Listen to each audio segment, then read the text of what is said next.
तो एपिसोड की स्टार्टिंग में डकहुआ बोल रहा होता है पार्क यंसुक, हमारे स्कूल का सबसे फेमस लड़का। उसकी हाइट भी काफी ज्यादा लंबी है और वह देखने में भी काफी ज्यादा अच्छा है। यहाँ तक कि वह बहुत अमीर भी है और स्कूल में आते ही वह स्कूल का हीरो बन गया।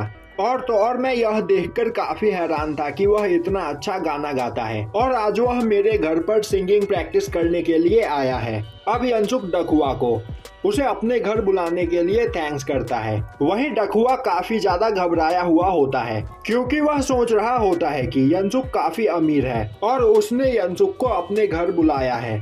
और तो और मेरा घर एक स्लम एरिया में मौजूद है, तो पता नहीं वह मेरे बारे में क्या सोच रहा होगा। और अब वह घबराते हुए जल्दी जल्दी अपने घर में फैले हुए न्यूज़पेपर को हटाने लगता है। तभी यंसुक बोलता है, डकहुआ आखिर तुमने दिन में लाइट ऑन क्यों कर रखा है? और यह बोलता हुआ वह लाइट बंद कर देता है और बोलता है, तुम दिन में लाइट बंद रख सकते हो, इससे तुम्हारा बिजली बिल काफी बचेगा। और अब वह वहाँ पर फैले हुए न्यूज़पेपर को एक जगह पर इकट्ठा करते हुए बोलता है, तुम्हें इन न्यूज़पेपर्स को संभाल कर रखना चाहिए और इन्हें कपड़ों और जूतों के बीच रखने से हवा में ह्यूमिडिटी कम हो जाती है। यह सुनकर डकहुआ काफी हैरान होता है और बोलता है, तुम्हें इन सब चीजों के बारे में कैसे पता है? यंसुक बोलता है, मैंने अपनी मॉम को हमेशा यह करते हुए देखा है और उन्हीं को देखकर मैंने यह सब कुछ सीख लिया। अब यंसुक का नेचर देखकर डकहुआ को काफी अच्छा लगता है। तभी यंसुक उससे पूछता है कि क्या तुम्हें सच में लगता है मैं इस जगह पर गाना गा सकता हूँ? डकहुआ बोलता है, हाँ तुम जरूर गाना गा सकते हो। और जब मैंने पहली बार तुम्हें गाते हुए सुना था तो मैं तुम्हारी आवाज को सुनकर काफी ज्यादा हैरान था और मुझे पूरा यकीन है कि तुम अपने गाने से पूरे स्कूल को हिला दोगे। और मेरी रैपिंग भी अच्छी है, तो अगर हम दोनों इस जगह पर मिलकर काम करें तो हमें जीतने से कोई नहीं रोक सकता है। अब डकहुआ यंसुक को उस गाने का बैकग्राउंड म्यूजिक सुनाता है जिसे यंसुक स्कूल में गा रहा था। और अब वह यंसुक से पूछता है कि आखिर उसे यह गाना कहाँ से मिला। अगर यंसुक उसे इस बारे में बता दे तो वह इस गाने को और भी अच्छी तरीके से डेवलप कर सकता है। यंसुक बोलता है, मुझे नहीं पता और मुझे यह भी याद नहीं कि मैंने इस गाने को कहां से सुना था। बस जब भी मैं दुखी होता हूँ अपने आप ही इस गाने को गाता चला जाता हूँ और टाइम के साथ साथ यह गाना अपने आप ही बनता चला गया। अब यंसुक उस मेलोडी को पूरा सुनता है और तभी वह देखता है कि आगे चलकर मेलोडी चेंज हो जाती है, जिस बारे में वह डकहुआ से पूछता है। डकहुआ उसे बताता है कि यंसुक का गाया हुआ गाना बहुत छोटा था, इसीलिए उसने इस गाने में कुछ चेंजेस किए हैं। जो देखकर यंसुक काफी हैरान होता है और पूछता है, तो क्या तुम कंपोज भी करते हो? और अब यंसुक उस पूरी मेलोडी को सुनकर काफी ज्यादा इम्प्रेस होता है क्योंकि डकहुआ ने उसे काफी ज्यादा अच्छा बना दिया होता है। डकहुआ बोलता है, यह तो कुछ भी नहीं, एक बार हम इस जगह पर अपने गाने को कंप्लीट कर ले, जिसके बाद मैं इसे और भी अच्छी तरीके से कंपोज कर सकता हूँ। वहीं पर डकहुआ का टैलेंट देखकर यंसुक काफी हैरान होता है। अब हमें दिखाया जाता है कि प्रैक्टिस करने के बाद यंसुक अपने घर की ओर जा रहा होता है। वहीं वह डकहुआ से माफी मांगता हुआ बोल रहा होता है कि मैं थोड़ी देर और प्रैक्टिस करना चाहता था, पर मुझे अपने पार्ट टाइम जॉब पर भी जाना है। डकहुआ बोलता है, मैं यह देखकर सच में बहुत हैरान हूँ, तुम इतने ज्यादा अमीर हो पर फिर भी पार्ट टाइम जॉब करते हो। यंसुक बोलता है, एक्चुअली मैं अकेला रहता हूँ और अपना खर्चा खुद उठाता हूँ, जिस वजह से मुझे पार्ट टाइम जॉब करना पड़ता है। डकहुआ बोलता है, तो फिर ठीक है, हम स्कूल में लंच टाइम के दौरान अपनी प्रैक्टिस किया करेंगे। तभी डकहुआ देखता है कि यंसुक को वहाँ पर भूख लगी होती है, जो देखकर वह यंसुक से माफी मांगने लगता है और बोलता है कि तुम मेरे घर पर आए पर मैंने तुम्हें खाने के लिए भी नहीं पूछा, इसके लिए मुझे प्रैक्टिस स्टार्ट करते हैं। अब उन दोनों को एक साथ गाते हुए देखकर वहाँ बैठा जीहो काफी ज्यादा हैरान होता है और बोलता है, तुम दोनों सच में कमाल के हो। वहीं डकहुआ भी काफी खुश होता है और बोल रहा होता है कि स्टार्टिंग में मुझे लगा कि तुम इस गाने के साथ कनेक्ट नहीं कर पाओगे क्योंकि हम दोनों एक दूसरे से बिल्कुल अलग हैं, पर तुमने इस जगह पर सच में कमाल कर दिया। और अब डकहुआ यंसुक से बोलता है कि उसे अब 2 हफ्तों के अंदर ही इस गाने को अच्छे से याद करना होगा क्योंकि 2 हफ्ते के बाद ही म्यूजिक फेस्टिवल स्टार्ट होने वाला है। साथ ही साथ वह बोलता है कि यंसुक इस गाने की ज्यादा प्रैक्टिस ना करे, इससे उसके वोकल कॉर्ड्स खराब हो सकते हैं। यंसुक बोलता है, ठीक है, मैं इस जगह पर अपनी पूरी मेहनत करूंगा। और अब वह दोनों डेली प्रैक्टिस करना स्टार्ट कर देते हैं। अब हमें दिखाया जाता है कि यंसुक, डकहुआ और जीहो एक साथ स्कूल से घर जा रहे होते हैं। वहीं यनसुक का वोकल कॉर्ड दर्द कर रहा होता है, जो देखकर डकुआ उससे पूछता है कि कहीं इस जगह पर यनसुक कुछ ज्यादा ही प्रैक्टिस तो नहीं कर रहा है। यनसुक के वोकल कॉर्ड्स काफी ज्यादा नाजुक है, तो उसे अपने आप को ज्यादा फोर्स करने की कोई जरूरत नहीं, वरना उसकी आवाज खराब हो सकती है। यनसुक बोलता है ठीक है, मैं इसका ध्यान रखूंगा। अब दिखाया जाता है कि यनसुक अपने घर में बैठा अपनी रियल बॉडी को देख रहा होता है और अब उसे डकुआ की बातें याद आती है, जिसमें डकुआ उसे बोल रहा होता है कि यनसुक उससे बिल्कुल अलग है। और अब उसे याद आता है कि पहले वह अपनी मॉम को किस तरह ट्रीट किया करता था और सभी गलतियों का जिम्मेदार अपनी मॉम को ही ठहराया करता था। और अब वह सोचने लगता है डकुआ के घर की हालत मुझसे भी ज्यादा खराब है, मेरी ही तरह सभी लोग उसे बुली करते हैं, पर उसने आज तक कभी हार नहीं मानी। मैं जहां सभी चीजों का जिम्मेदार अपनी मॉम को ठहराता रहा, वहीं डकुआ ने सभी चीजों की रिस्पॉन्सिबिलिटी अपने सर पर ले रखी है। मैंने हमेशा अपने प्रॉब्लम से दूर भागना चाहा, पर डकुआ उसने प्रॉब्लम का सामना किया और वह मुझसे कहीं ज्यादा टैलेंटेड है। डकुआ ने उस दिन बिल्कुल ठीक कहा था, हम दोनों बिल्कुल भी एक जैसे नहीं हैं। तो मैं इस जगह पर डकुआ की मदद जरूर करूंगा। और अब वह वहां पर गाने की प्रैक्टिस करने लगता है, पर तभी उसके गले में दर्द होने लगता है, जिससे वह वहां पर रुक जाता है। अब यनसुक अपनी रियल बॉडी में अपने दुकान पर काम करने के लिए आ जाता है। वहीं वह उस गाने को देखता हुआ याद कर रहा होता है और अब वह उस गाने को गाने की कोशिश करता है और नोटिस करता है कि अब उसके गले में दर्द नहीं हो रहा है। और अब उसे समझ में आता है कि उसकी नई बॉडी में वह लगातार प्रैक्टिस किए चला जा रहा था, जिस वजह से उसके गले में दर्द होने लगा। पर उसकी पुरानी बॉडी में इस जगह पर कोई भी प्रॉब्लम नहीं है, तो वह अपनी इस बॉडी के साथ यहाँ पर प्रैक्टिस कर सकता है। और अब वह अपनी रियल बॉडी में प्रैक्टिस करने लगता है। तभी दुकान के अंदर वह खूबसूरत लड़की आती है और वह यनसुक से बोलती है तो क्या तुम आज गाने की प्रैक्टिस कर रहे हो। यनसुक घबराते हुए उस लड़की से माफी मांगने लगता है और अब वह उसका बिल बनाता है। वहीं वह लड़की बोल रही होती है तुम्हारी आवाज सच में काफी ज्यादा अच्छी है।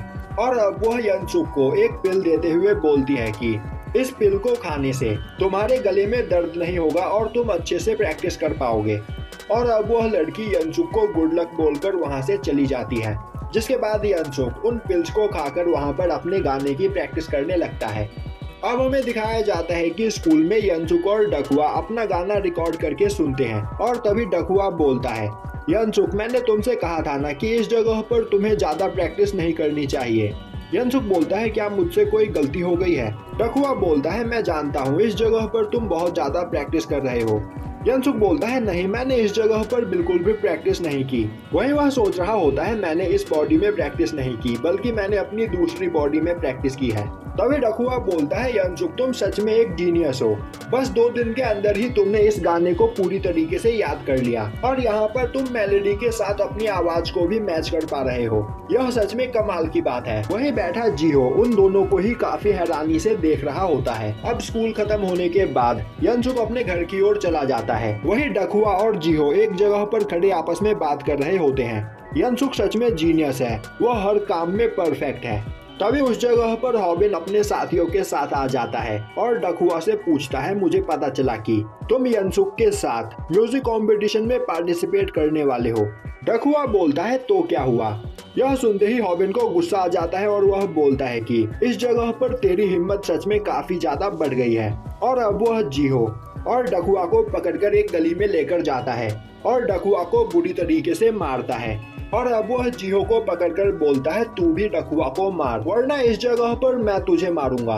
यह सुनकर जिहो काफी ज्यादा डर जाता है और वह डकुआ को मारने के लिए अपना हाथ उठाता है, पर वह डकुआ को नहीं मारना चाह रहा होता है। तभी हॉबिन के पास उस म्यूजिक कंपनी के ओनर का फोन आता है, जो देखकर वह अपने साथियों के साथ वहां से चला जाता है और बोलता है कि मैं कल तुमसे निपटूंगा।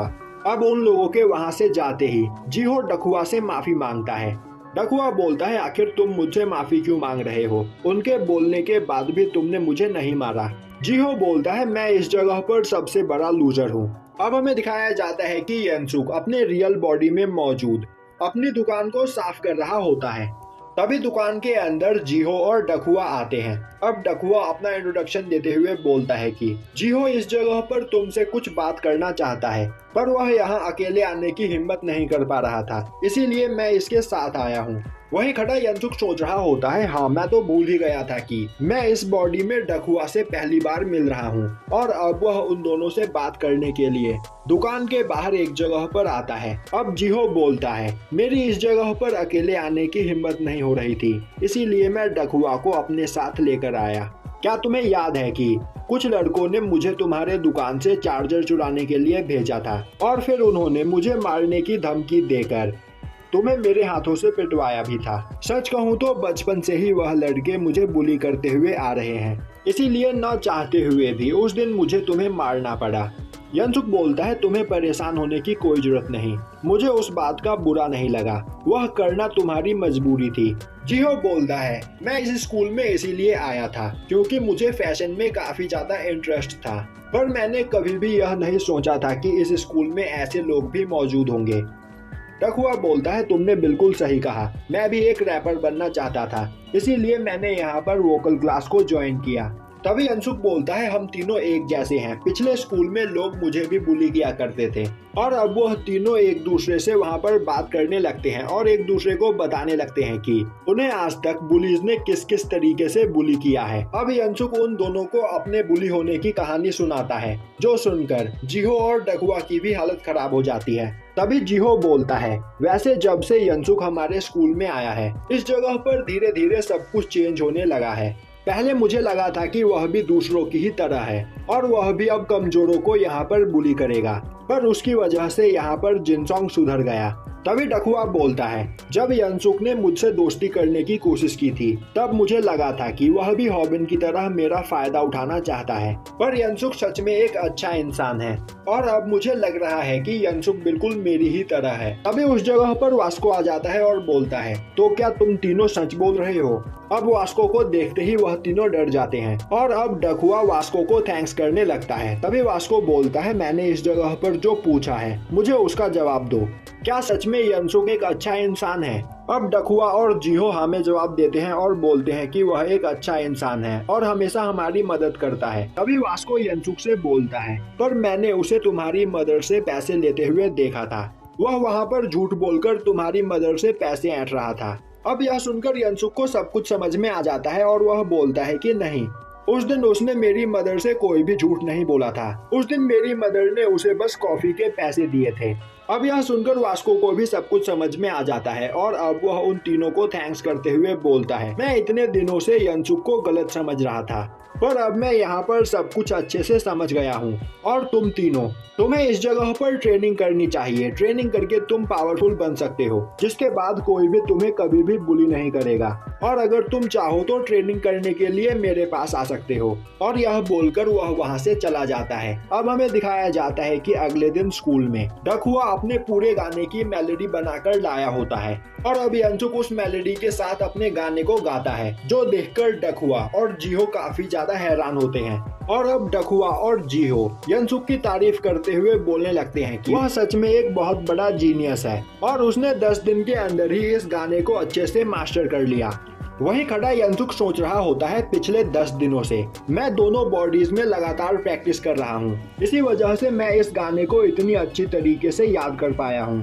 वहीं पर डकुआ ने अपना रैप भी लिखकर तैयार कर लिया होता है और अब वह वहाँ पर काफी ज्यादा खुश होता है। दूसरी ओर हॉबिन और जोंकी भी अपने गाने की प्रैक्टिस कर रहे होते हैं। वहीं उस म्यूजिक कंपनी का ओनर उनका गाना सुनकर काफी ज्यादा खुश होता है और बोल रहा होता है कि उनका यह गाना जरूर हिट होगा, जिसके बाद उन दोनों के पास किसी भी चीज की कमी नहीं होगी। अब जोंकी हॉबिन से पूछता है कि आखिर उनका परफॉर्मेंस कब है।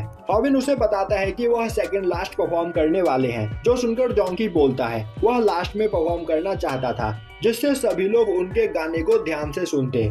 हॉबिन बोलता है, इससे किसे फर्क पड़ता है, हमारा गाना इस जगह पर बेस्ट है, तो हमें जीतने से कोई नहीं रोक सकता है। और तो और डकुआ और यंसुक इस जगह पर लास्ट में परफॉर्म कर रहे हैं, पर मैं जानता हूँ कि इस जगह पर क्या होने वाला है। डकुआ यंसुक के लुक्स का फायदा उठाकर इस कंपटीशन में जीतना चाहता है, पर उनके परफॉर्मेंस के बाद उनकी काफी ज्यादा बेइज्जती होगी, जिसके बाद मैं यंसुक को छोड़ूंगा नहीं। दूसरी ओर यंसुक और डकुआ भी अपने गाने की प्रैक्टिस में लगे हुए होते हैं और यहीं पर यह एपिसोड खत्म हो जाता है।